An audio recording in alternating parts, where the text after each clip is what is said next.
Alrighty, like I said, welcome to our webinar today.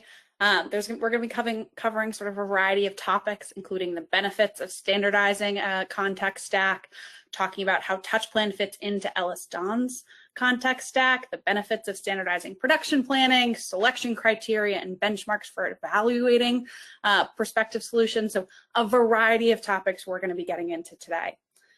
First thing I want to talk about, or make sure everyone knows, is what is Touchplan, making sure we're sort of all on the same page here.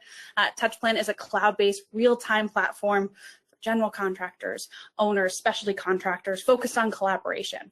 Touchplan helps prevent these schedule and budget slippages, ensures job site safety, and it also helps provide insight into how we're doing to track progress and anticipate some upcoming issues or potential issues on projects. Now, what I'd like to do is actually turn it over to Brett and Hamad, who will be having this discussion today. I'll come back in towards the last sort of 10 to 15 minutes to dive into questions. So you should see a question panel in your webinar menu here. Feel free to be submitting questions all throughout today's webinar, and when I come back at the end, we'll be sure to get them answered. All right, Brett, Hamad, I'm turning it over to you. Great. Thank you, Carly. Hamad, nice to see you, my friend. It's been a little while since we've been in person together, but excited to be able to spend the next 45 minutes to an hour with you, catching up on the industry and really understanding what you guys are building over there at EllisDon's. But first, you want to give everyone a little introduction of yourself? Yeah, absolutely. So I'm currently the Vice President of Innovation and Construction Technology at EllisDon's.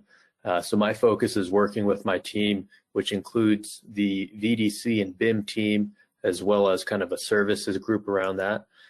We also have a construction technology team that helps deploy our in-house tools. So we have a platform called Gate 3, and our document control platform is FieldWire, as well as some of our new construction technology partners, such as Touchplan. And then the last kind of piece that my team is focused on is our accelerator and pilot program piece. So that's kind of what I'm up to and focused on at EllisDon's. And again, thanks, Brett, for having me. No, thank you for joining us. And I know we got an opportunity to participate in one of your accelerator days. And if there are any kind of upstart construction software or tools or platforms out there, I would highly suggest trying to get in front of Hamad and his team and becoming a part of that. It was a great learning experience for us, great to make connections and partnerships throughout the industry. But just a really cool initiative that you guys are undertaking at EllisDon's, and I think it's going to pay dividends, not just for you guys, but for the entire industry on that. So really, really awesome platform. I'm Brett Adamczyk. I'm the Executive Vice President of our software division at Mocha Systems. I oversee Touchplan. I joined the organization about 7 months ago. Previously, I was running another construction software platform in the industry, Newforma, which was a leading PIM solution mostly for the architects and engineers. So a little bit of experience in the space and being an operator and exhibiting and understanding some of the challenges that we all face in getting some of these types of solutions adopted. So the fact that you guys are really kind of building, as the webinar's title, the best in breed construction technology stack. I mean, why did you guys undertake that? And when you're thinking about what an ideal tech stack looks like, or why standardize around technology solutions for your organization, how do you think about that and how all these things fit together and how it benefits your organization? For EllisDon's, it's been kind of a very heavy approach on technology for, probably 2 decades or so, if not longer. So going back into the roots of the company, you could go back into the late 60s, early 70s, and EllisDon's was one of the first construction companies, at least in Canada, to develop a financial management system. Also, if you go kind of to the 90s, Brett, EllisDon's developed on Lotus Notes, which IBM ended up acquiring, a project management software called Edge Builder. And then, of course, the new kind of modern platform, Gate 3, is built on the cloud. And so there's been that kind of appetite and investment to build EllisDon's, not just as a construction company, but also as a digital or software company building our own tools.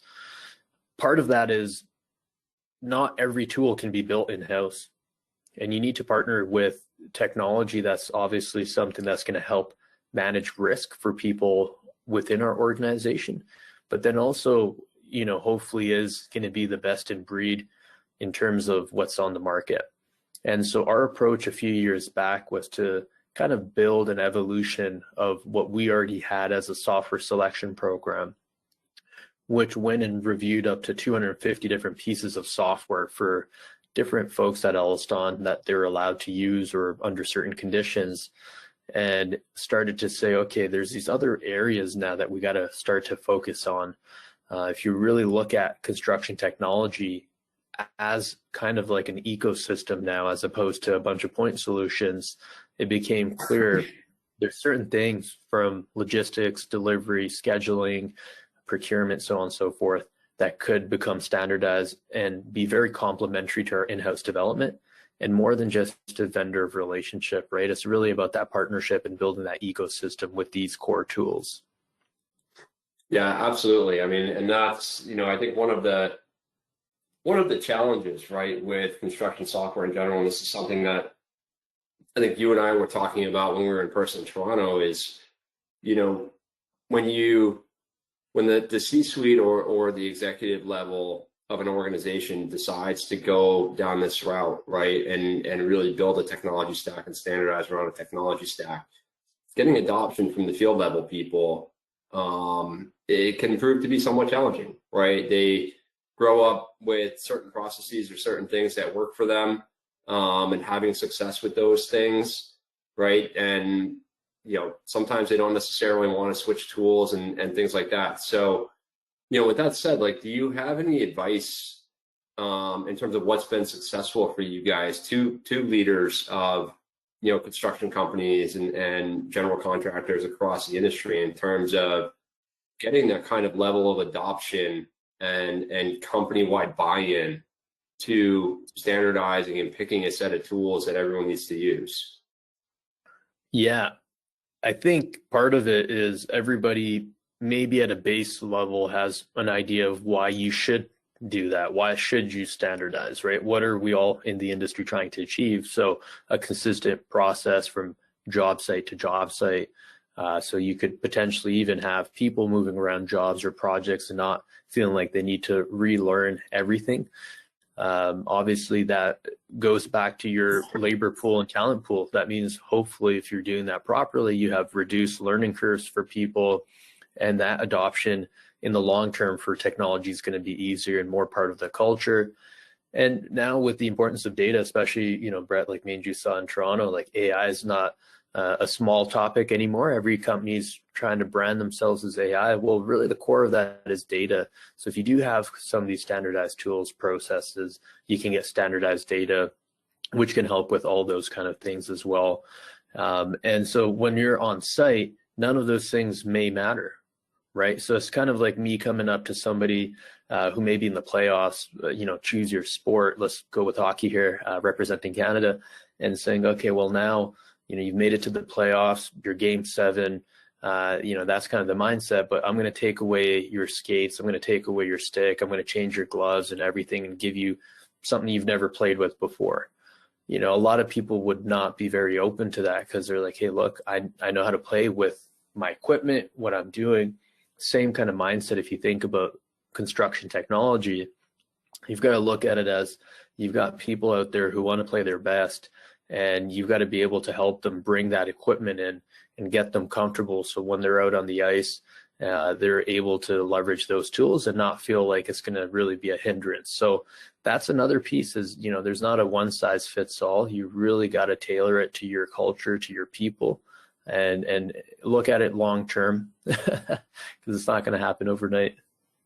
Well, being a hockey guy myself, you picked the right analogy. So I appreciate you throwing that one out there and representing the hockey world, especially obviously being from Canada. But we're on the same page there, absolutely. But you bring up an interesting point, right? Is that you have to give people the tools that they need to be successful, and it's interesting. You touched on the labor dynamic and productivity. and those sorts of things. And it's, you know, from your original answer, right? Technology has kind of been ingrained and woven into the fabric of everything that EllisDon's has kind of done from a process perspective from day one, right? But how do you go about getting guys on board with using technology that might have been, you know, that have come to the company, or that, you know, might be somewhat resistant, right? Because I think that's actually one of the biggest challenges that we're facing is we're in a little bit of a technological renaissance in the construction industry, and all the tools and platforms and, you know, venture money and stuff being poured into building solutions that hopefully can provide efficiencies to some of our processes, and elevate the data that some of the, you know, legacy systems have been pulled out to become more actionable, right? So how do you guys think about that? How do you, you know, is it training? Is it just a mindset? Is there a specific person that you're looking for, or comfort with use of technology? You know, when you guys are looking at what to deploy on projects, who to deploy on a project, and things of that nature. Yeah, and this is where it gets really exciting, at least for me and folks who are working with construction technology, is there are some things that you can do that can help standardize it. So for example, looking at getting as much information put together about the product, about the tool, about the workflow.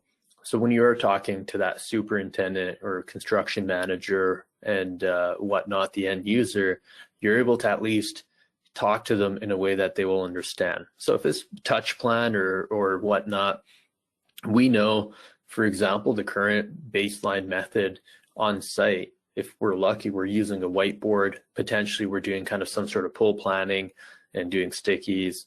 Well, you can come in and start to have that conversation about the current process, how it works, where the new tool and workflow comes in, and also addressing some of the feedback and the pain points, right? I think the best part about construction generally is you can talk openly about problems with people, because we want to solve those issues and move forward together. So for example, with our pull planning kind of RFP that we did, and your team was a part of it, we were pretty open with our team that, look, we don't know how these will fully scale on large projects like the ones we're embarking on. And there might be some, you know, latency issues and stuff like that. But in the grand scheme of things, being able to look at historically your schedule, being able to have that in a digital environment, especially with the change in culture after COVID, where a lot of people are remote, even though we, you know, have people physically on site, a lot of those meetings have moved remotely, and not beating around that kind of topic of where some friction could be. Teams and folks then take that upon themselves to help you out and try and help validate, like, okay, I understand where it comes in, maybe where it won't work, but now that I have a clearer picture and see where this is going to help, let me drive that forward. And so it's really about the same approach you would take on a construction project to get the job done. Is you need to collaborate, you need to bring people in, they need to feel some sort of ownership. And if you do a top down and force it on people, you know, that doesn't always go too well. It doesn't work very well. Learned that both in trying to deploy Touchplan, deploy software across the industry, but also in my management career. You try and, you know, beat people over the head with a hammer, right? It's not necessarily going to work. So you're right? I mean, they do have to take ownership. They have to take ownership of the process. They have to understand that the tools there to make them, or the platforms there to make them better, make their jobs easier.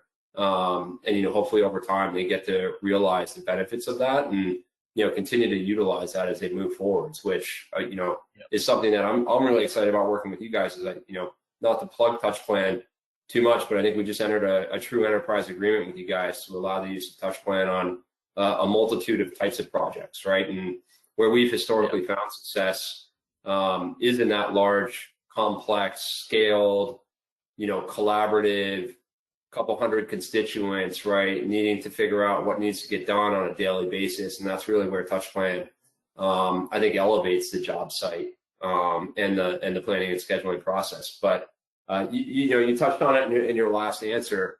I mean, we went through a pretty extensive RFP process with you guys to kind of become your planning component, right? The software of choice for the planning component of your tech stack.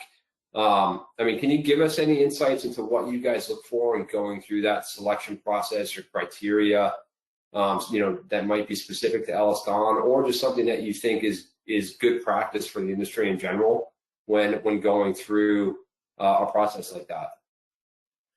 Yeah, and this is kind of where, again, it's a lot of opportunity, and I think a lot of fun for people who are into this side of the industry. So when you look at construction overall, there's so many different parts of the business, and each construction business is going to be different. So you can have things like back-end ERP systems, you can have, your financial management systems, and then you can get a little bit deeper into like estimating, equipment management, BIM, VDC. We've got laser scanning, and then certain niches are coming up like progress tracking and so on and so forth, compliance, quality. The reason why I'm kind of going over that is you can imagine now there's dozens and dozens and dozens of these kind of focus points that support business process. Yep. And not every single, and they're getting bigger, right? And the opportunities are expanding, and the things available to evaluate or help with each one of those components. I mean, the options are starting to become limitless, whereas, historically there might have been one, two, or a small handful. Yeah, I mean, Brett, like, let's just talk about scheduling. It was like Microsoft Project, really, P6, and then maybe Excel really were the main tools, right? And now you look in that segment, to your point, with the venture capital coming in, there's a lot more options. But yeah, going back to kind of that whole point of all these different clusters and nodes and kind of ecosystems out there, each business is unique. So some of them may not need those tools, some do. So for us, what we're looking at is, okay, we've got some core tools that we've developed. We've got maybe 250 other tools that play a part. Which ones are really core? So site management, reality capture, you can look at some of those other kind of delivery, logistics management, so on and so forth.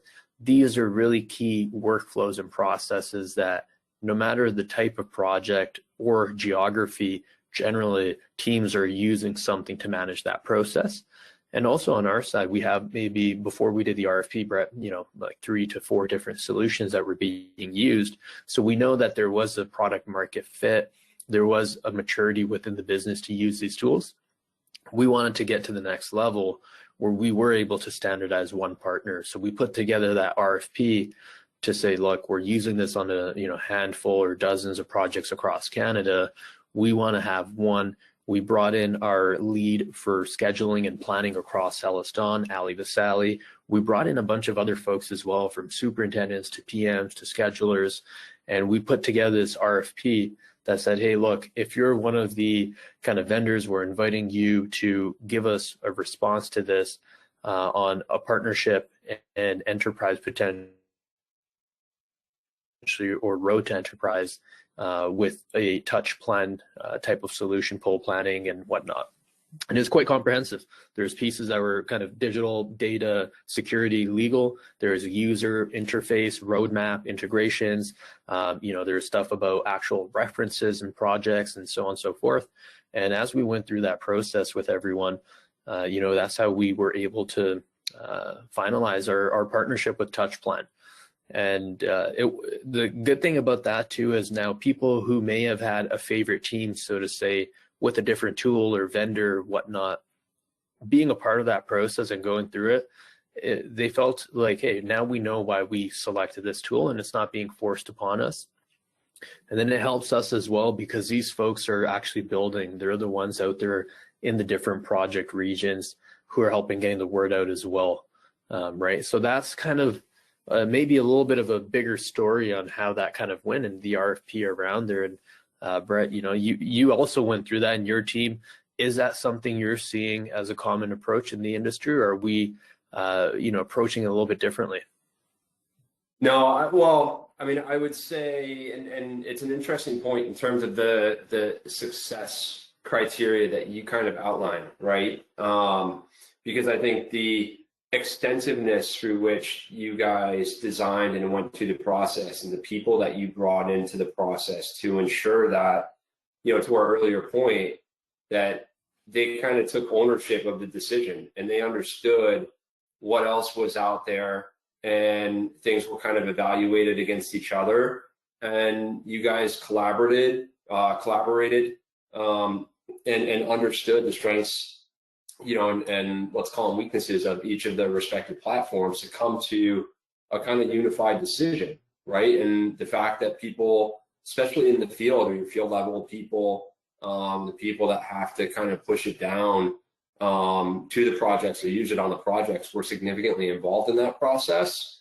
I have found to be slightly unique to you guys, quite honestly.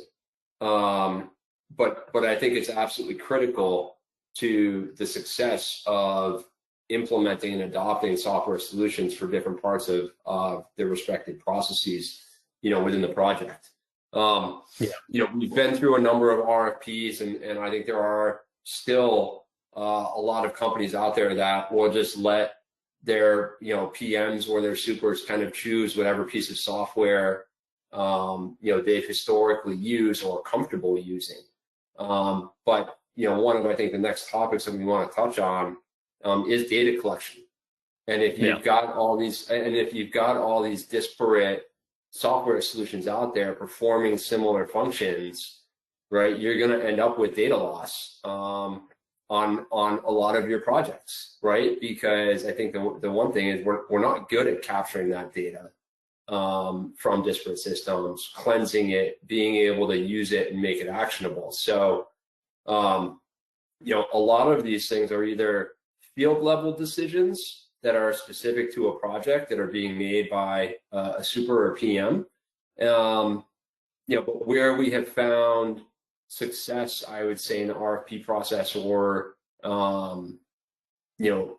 getting enterprise level adoption with companies, we've been used for a while, right? It takes trust. I mean, the one thing that I keep talking about is in the industry is that if you want to be a successful software vendor to anyone in the construction industry, given the complexity, the liability, all the people that are associated with it, the one thing you really need to build is trust, right? So that's been a big component, right? Touchplan has been around for a little while. We've seen a lot. We've been able to build functionality into the platform that we know people need. We've seen a lot of different scenarios. We've been able to build to those sorts of things to kind of have a platform that I think can adapt to almost any situation. And I think it's why we scale so well for those large, complex projects. But at the same time, a few of the RFPs that we've been through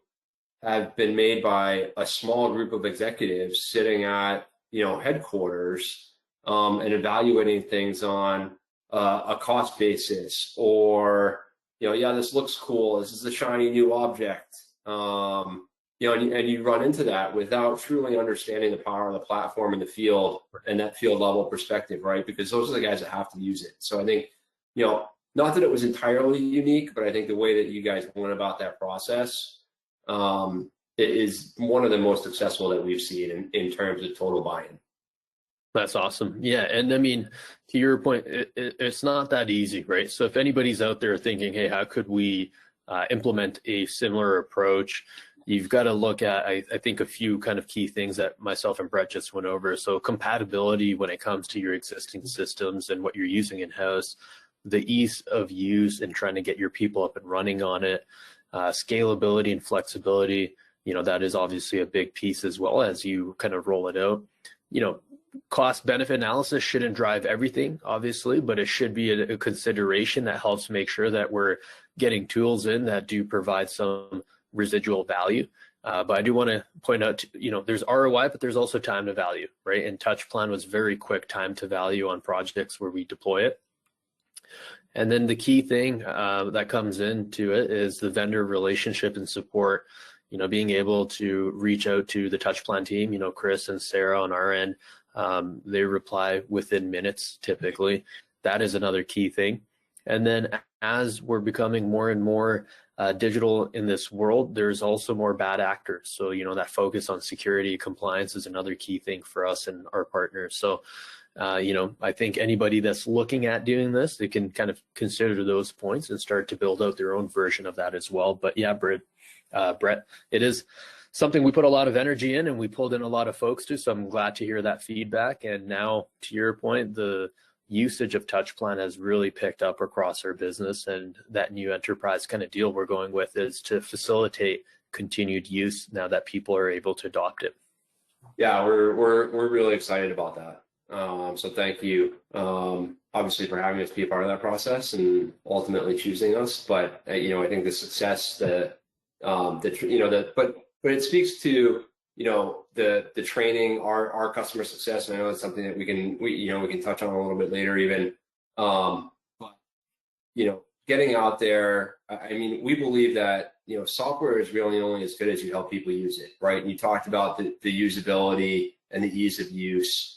And I think that's really important for the adoption of any piece of software, but as well as the training, right? And understanding how powerful it can be for you with that level of ease, in helping you to kind of digitize some of your processes, make things easier, make your morning meetings and your daily huddles and, be more efficient, smoother, use data to quickly identify, issues, right? And be able to take action on those things to, it's a little bit of a moniker, right? But to help keep projects on budget and on time.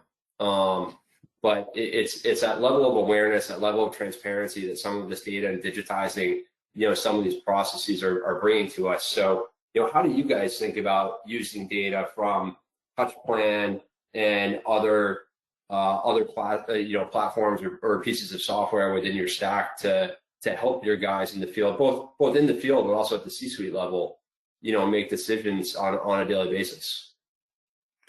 Yeah, so one of the kind of great initiatives that we've been able to develop and run within EllisDon's digital and data engineering group is we have a large insight analytics team focused on data. So they've built out our data infrastructure, data lake, and they're pulling in things from our own proprietary system, Gate 3, from our document control system like FieldWire, and some of our strategic partners as well, and even tools like P6 and whatnot. So one approach is, having that ability internally has given us also a very good advantage, in my opinion, to be able to put together a ConTech ecosystem of these strategic partners. So that's one way that we're going about it, is aggregating that data and then being able to create and leverage that in-house insight analytics team to create dashboards, reports, and other products now that machine learning and AI are becoming more and more applicable to our industry, right? The other aspect is working with our partners and some integrations that they have. It could be things that they've done on their own without us asking, and our involvement just naturally as they've kind of got product market fit. And it could also be something intentional where we work with them to say, hey, we would love for you to integrate with ABC platform or company. Here's kind of the workflow and why it would help us. And I mean, I want to turn that back over to you as well, because I know, there's been some key integrations your team's been working on and we've been very excited about as well. And I think maybe you can hopefully elaborate on that too, Brett. Yeah, no, I mean, absolutely, right. And this is actually, I think one of the things that, being in the, and I haven't been in the industry as long as others, right? But I've been a kind of software executive for a while.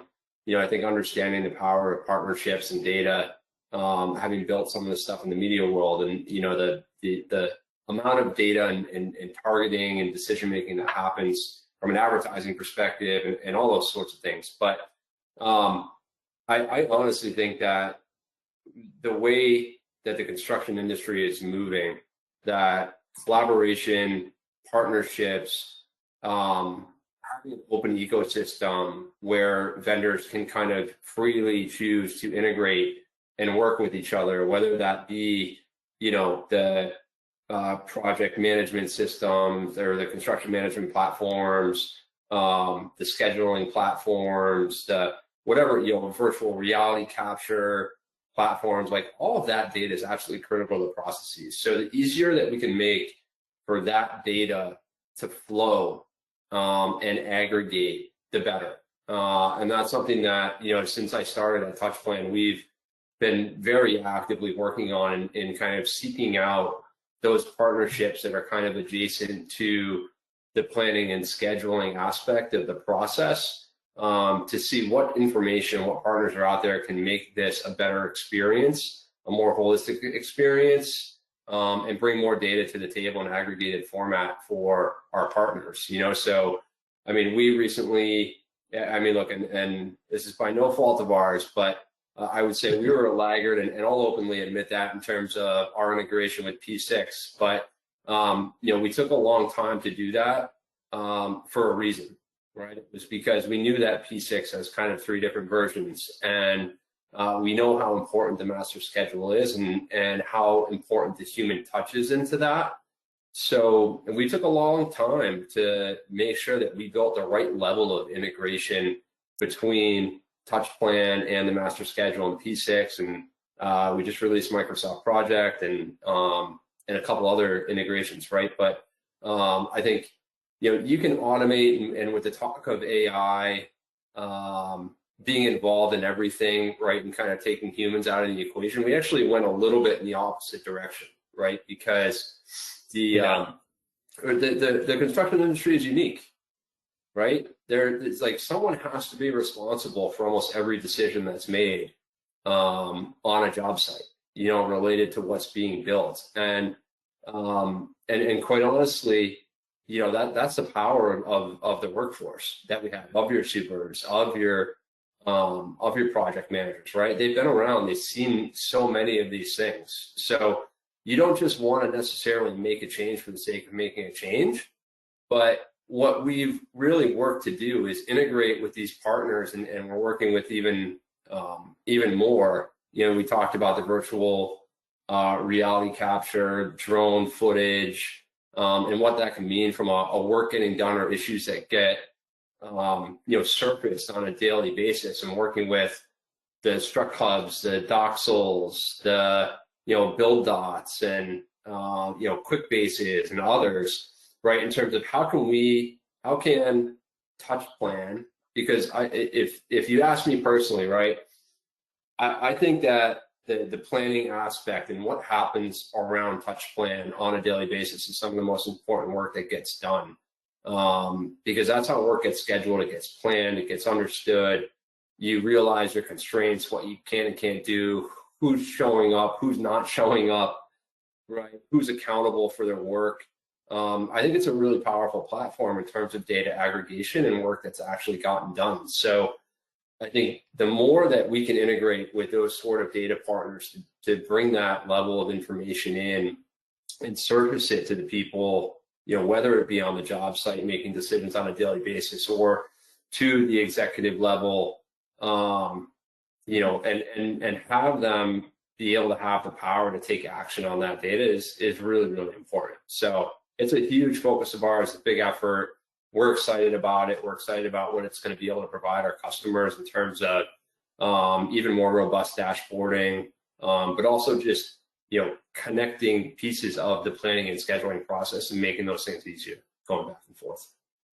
Awesome. Yeah, no, that makes a lot of sense. And I mean, that's kind of some of the trends we're seeing now too, is a renewed focus on planning and scheduling. Almost kind of the cultural shift, right? So in the UK, how they have quantity surveyors and they have kind of project controls front and center. We're starting to see a lot more of these kind of concepts come over to North America. And so, what's that kind of age-old saying? Failing to prepare is preparing to fail, right? And that's right. At the root of all construction projects, I think it becomes kind of evident is we would love to have more time to plan and sequence and prepare for that, but often you don't have that time and you've got to get things built. So it is kind of not only a changing industry from what's happening on site, but also with the demographics, the new folks coming in, and then also to your point, the data and the offerings in the market that's ever changing. So bringing those pieces together is pretty tough. And I mean, Brett, you've been able to kind of have a unique viewpoint throughout the industry as well. What's your thoughts on young folks coming in the industry right now and kind of the opportunity when it comes to leveraging technology to make an impact? Well, I mean, I think it really started, with the pandemic, right? And I mean, I would even say that the labor shortage might have even started a little bit before that, right? I mean, it's tough to get people to sign up for a job where, you know, you theoretically could be working 24 hours a day and weekends and you're getting behind and, you know, it's difficult. But I think that where we are as an industry, you know, is a really significant opportunity for the younger generation to influence how the industry moves forwards. They are more digitally forward, right? They are learning this stuff in school. You know, we've actually got a number of academic programs where Touchplan is a part of the curriculum, you know, in some of these academic institutions, so that when the future leaders of the industry, even before they even step foot, you know, on a job site, right, they're familiar with a lot of these pieces of technology or how they can use them or what they mean to the process of getting something built. So, you know, I think it's twofold though, right? So I think there's an overzealousness to say, oh, technology can solve all my problems, right? Yeah. And that's not necessarily the case either. Right. But it's another one of those tools in the toolkit that if you're open-minded to it, if you're willing to learn, you know, find a mentor. Like my advice would really be, you know, find a mentor, right?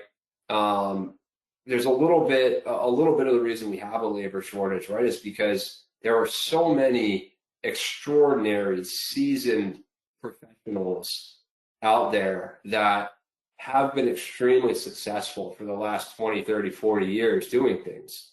And I almost view this as an apprenticeship, right? This industry is kind of an apprenticeship, just like a welder or a carpenter and all those sorts of things, right? If you want to be a really good project manager, you want to be a really good super, you want to be a really good general contractor, right? It's an apprenticeship. But I would say latch on to someone that you can find as a mentor that understands the process, that understands, you know, the challenges, is willing to take you under your wing. And I think that educational aspect can go both ways, right? If you come prepared with an understanding of technology or a willingness to adopt technology or lean in and understand what a company like EllisDon's has within their tech stack, right? Learn how to use them from day one, and you go out to a job site and you might run into someone that isn't as familiar with it. That educational process can go both ways, right? You can help them with the adoption because you are a more what I would call digital forward, you know, or younger generation, younger digitally forward demographic, right? That you could bring that kind of level of expertise and understanding of technology and its benefits to some of the other people on the job site. So keep an open mind about that. Don't go in thinking you know everything. Right? But there's an opportunity for you to really go in and make a difference and help people to understand what technology can mean for them that might be more resistant or have been historically extremely resistant to using it. Yeah, the digital nomads, right? They have that opportunity to actually, it's your very good point, right? It's a reverse mentorship kind of opportunity, is bring up that knowledge, upskill the existing folk with technology, and then come with an open brain and learn from the people who have been building for 10, 20, 30 years. So very good point. Absolutely. Trust me, I wouldn't necessarily consider myself part of the digital forward. Like, you know, I'm still lost in my phone. I mean, my 8-year-old probably knows how to use my phone better than I do, but you know, it's a huge opportunity to kind of, you know, fill that generational knowledge gap and really help each other. So, you know, that would be my advice is you know, be humble, find a mentor and learn from each other, because I think there's a lot of learnings there that could go both ways. And I mean, the other issue that kind of is happening in the industry, which is not unique to any geography in North America, I think is pretty universal. And to your point, COVID probably helped, you know, make that a little bit more of a bigger issue than it was previously, is around kind of the, not just the labor shortage, but also scheduling and the complexity of being able to manage that with these more and more intricate projects, from pharmaceuticals to data centers. And one thing that I think you could probably explain too is how Touchplan has been able to provide a platform and approach that kind of marries in really nicely with managing that side of the risk, especially now that we've been talking about AI. Data centers is something that's happening quite explosively across North America, right? And so how can you explain that piece of that challenge of schedule issues, labor issues, but also complex projects like data centers? And you have some good stories, I think, on that end too from Touchplan, right?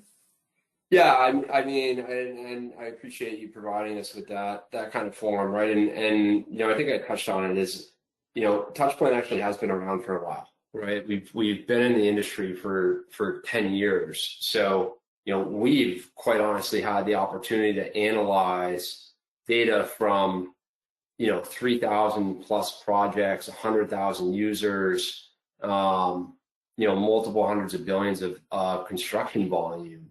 So, we've started to really understand where those challenges arise, or when certain situations or constraints arise, right? What the impact of that is going to be on the project, and servicing those to the project constituents, whether it be the owner, the GC, all the different subs, right? But I think the power of Touchplan, I think the power of planning in general, and using a platform like this to be able to do it. We talked about COVID and how a lot of your meetings are happening off site, right? It allows for that level of collaboration, that allows for a level of transparency that wasn't there. It brings accountability to the process, right? And I know you get that if you're in a trailer, right? And you're sitting around with all your subs, and you might be the electrical guy, and everyone's got their commits for the day, and everyone's going up there and checking off their sticky notes, right? And the electrical guy goes up and goes, yeah, no, and puts a big red X through it, right? And everyone's, kind of like, oh, shame, shame, shame, right? But, Touchplan allows you to do that from wherever you are and achieve that level of accountability, that flexibility, that transparency with the process. It has a visibility of what's coming from a pull planning perspective. I mean, we recently, using that data, right? I mean, we conducted a study that analyzed variance reasons that showed schedule variances related to handoffs are the number one reason for project delays, right? So right. Being able to identify those, in a platform, or from a platform perspective, and where those handoffs are happening, and making sure that they don't delay projects. I mean, those are just some of the benefits, right? But also, it's the large, complex projects, I think, that really benefit from solutions like Touchplan, that have, 200 constituents that need to really maximize the efficiency of every square inch of a potential facility, right? And you talk about, biopharma and healthcare systems and hospitals, and, in particular, obviously we're in the boom period of data centers, right, being built. I mean, those things need to be super efficient, right? So, but getting those kind of 200 or 200 plus constituents that you need to work with on a daily basis to make sure that every inch of the facility is maximized, right? Touchplan handles that complexity. Yeah. And for any platform that's out there that says, oh, we make the complex simple, right? Well, no, you don't. The complex is complex for a reason, right? What we help to do is understand that complexity so that things don't fall through the cracks, right? So that you have a plan. People know where they need to be on a daily basis. Like, we're not making anything more simple, right? But we're helping you understand the complexity of the project and make sure that that isn't a reason that you can't finish it on time. Yeah, I mean, one of the things that on our side I'm seeing quite a bit of as well is the healthcare facilities is obviously a natural fit.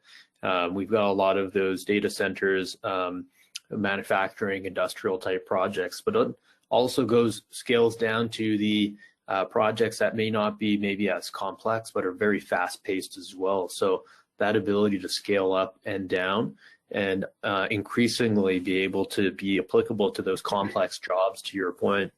One thing that somebody on your team mentioned, and I can't remember the numbers off the top of my head, but it's something like Touchplan has been able to support 100 or 150 plus data center type projects, and probably over 200 kind of advanced manufacturing research facilities and whatnot. That is quite remarkable when you think about it as well, right? Being able to bring in a tool that not only has been around for a while, but can scale up to these new projects that are a lot more complex than maybe what you would have seen 20 years ago. So well, it is. And that's the thing. That's the thing, right? Is, I mean, 20 years ago, you might have been dealing with 5 or 6 guys in your trailer for all of this stuff, right? And now between the specialty subs and engineers and the reworks and environmental issues and all these things that all these constituents that you're running into, right? Being able to quickly have those people get on the same page via platform and understand what needs to get done because of that level of complexity, I think is a huge benefit. And I mean, look, you're right. I mean, we're actively on over 200 data centers, right? We're actively on over 55 healthcare facilities. We're on 17 of the largest battery factor projects, manufacturing facilities. And those, I mean, you want to talk about like moving chemicals around and making sure that they can get between floors, and the level of tubes and test vats and all that sort of stuff, and the placement of those things, right? I mean, it is really powerful what a platform like Touchplan can do. And I don't just want to make this about Touchplan, right? But I think we have seen, just to the conversation, right? We have seen the use of technology really improve processes and really be able to deliver results for people in managing to successful project outcomes. And at the end of the day, that's really what we all want out of this, right? Is our projects came in as close to on budget as they can and on time, but there weren't a bunch of delays. The facility looks spotless when it's delivered and handed off, right? There are no issues. Everything was taken care of. We didn't have any safety issues, right? And the better that you can be around planning for that sort of stuff. And our customer success team does a tremendous job training and getting on site and helping people understand how to utilize a platform. That goes a long way as well. But at the end of the day, really all we want is successful project outcomes. Awesome. Is that time? We got about 10 minutes left for questions. So if you have not submitted your questions now, go ahead and do that. And I can start with some questions that might have already come through, and one of which might be touching on what Brett was just mentioning about the customer success team. But I'd sort of like to get both of your perspectives on this. Is one of my concerns is adding yet another software requirement onto my project team. How can we aid in that buy-in process? So maybe Hamad, you start. What do you see there with that when it comes to buy-in from your teams?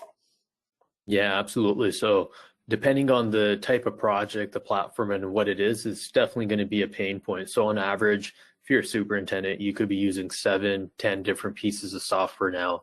And so having another one added on your plate is going to be a source of duplicate data, maybe isolated data, more training, and so on and so forth. So really being able to look at where that fits in, what the value is, and then also the risk. So sometimes people won't be as opposed to using another platform if there is a very tangible outcome that they're managing from it. But if there's not a clear value proposition and you've got 20 other things to do on your plate, you're not going to gravitate towards that one extra tool.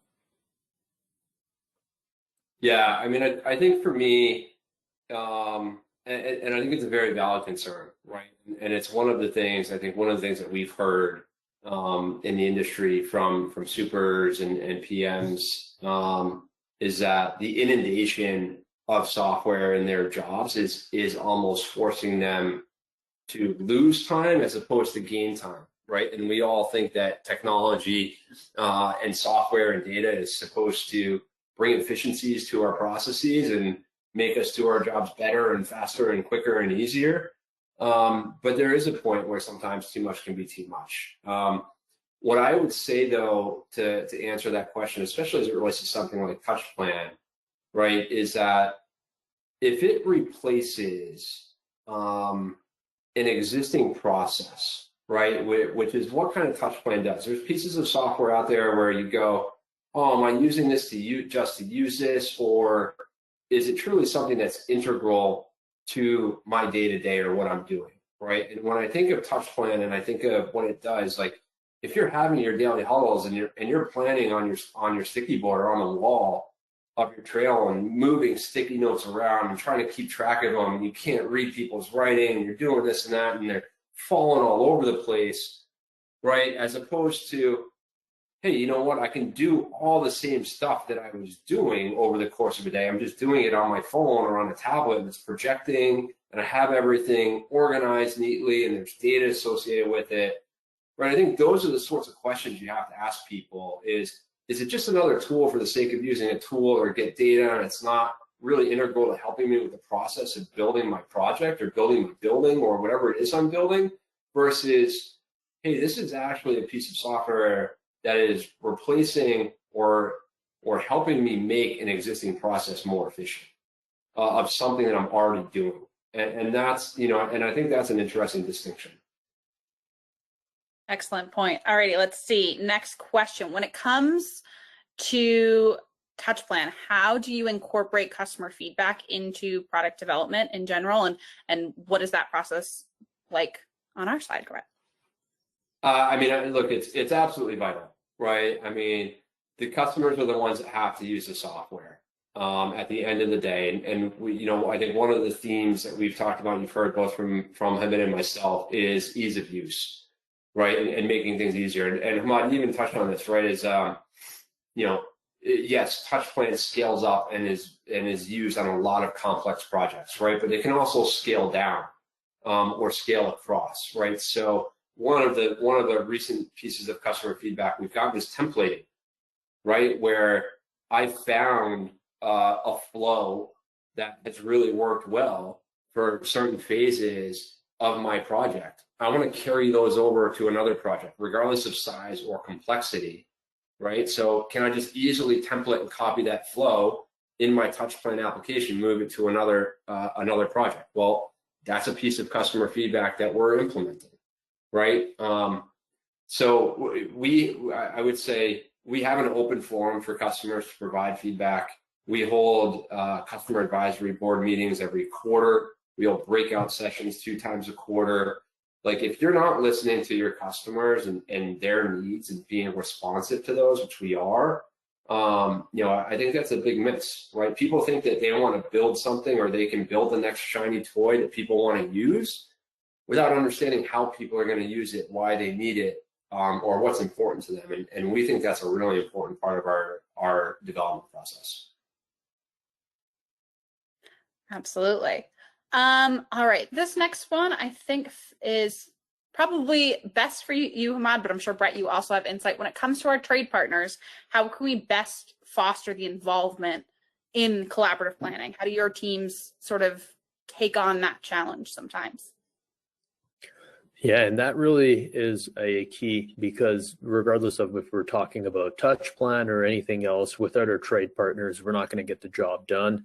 That is the most critical part, if you will, of the chain, the most critical link of any project. And so the best kind of feedback I could give on that is reflecting on superintendents who I've seen who have been really successful at getting that support and buy-in.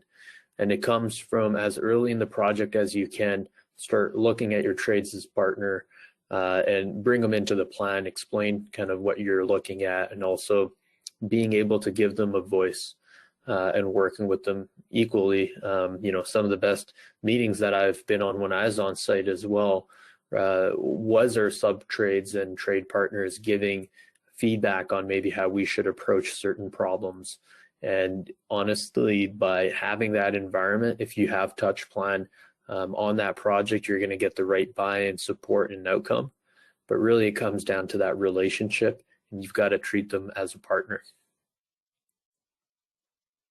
I mean, I would say I would agree with everything Hamid said. Right? It's building that level of trust, building that level of ownership, allowing them to be a part of the process, and then listening to them. Right? Like, they want to know that their voice is being heard on critical issues or things that are going to impact them or their schedules. Right? I mean, your project might not be the only project that they're having to manage.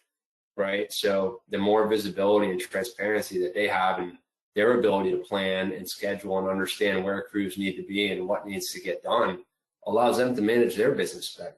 So, I think if you give them that level of flexibility and that level of ownership, and understanding that, planning is collaborative, that you can put a phone in their hands and they can make updates, right? They don't necessarily have to come into the trailer all the time. Like, hey, I'm out in the field, I'm trying to get stuff done. Right? Let me check off that this is done on my phone. And you guys are going to immediately understand that, this room was finished, or this floor was finished, this wall was plastered, right? But I'm still on the job site, doing my work. But you can keep going with your planning meeting, right? That's like the power. That's part of the power of the software. Absolutely, and I think we've got time for one more question, and it is, how does Touchplan foster innovation? And I think that probably also speaks to, I think, the partnership we did with you guys at EllisDon's, that Innovation Day. It's by fostering relationships with companies like EllisDon's, right, and understanding what's important to them. And not just EllisDon's, but other GCs, other owners and subs, understanding what's important to their processes for scheduling and planning, what adjacent pieces or components around that part of the process are important to them. What other vendors are they looking at? What do they want to do from a data perspective? Right. And to go back to the hockey analogies, I guess we could use that again, right? Is Wayne Gretzky and Wayne Gretzky's dad, right? It's probably the most famous hockey quote in the history of hockey. Well, there's maybe two of them. One is, you miss 100% of the shots you don't take. But the other one is, you got to skate to where the puck's going, not where it's been. So we've always tried to take a forward-thinking approach in terms of, taking that customer feedback and what they need out of existing features, but also understanding what's happening in the industry and what our clients' needs are for 6, 12, 18, 24 months out. And I think we're starting to see that with, AI and data and starting to work in some of those components and, build a little bit more of a mold around that and integrate different features. So, awesome. Any last words from either of you? I mean, I guess one thing we could wrap up with is a quote that we could build on. So, that Winston Churchill quote of, we shape our buildings and thereafter they shape us. Now I think where we're at is, we shape our data and thereafter it shapes us. So I think we can wrap it up there. Excellent quote. Thank you both so much for participating. Anyone who didn't get a question answered, you can always send it over to our team after, and we'll make sure it gets answered. Hope everyone has a great rest of their day. Awesome. Thank you for spending time with us.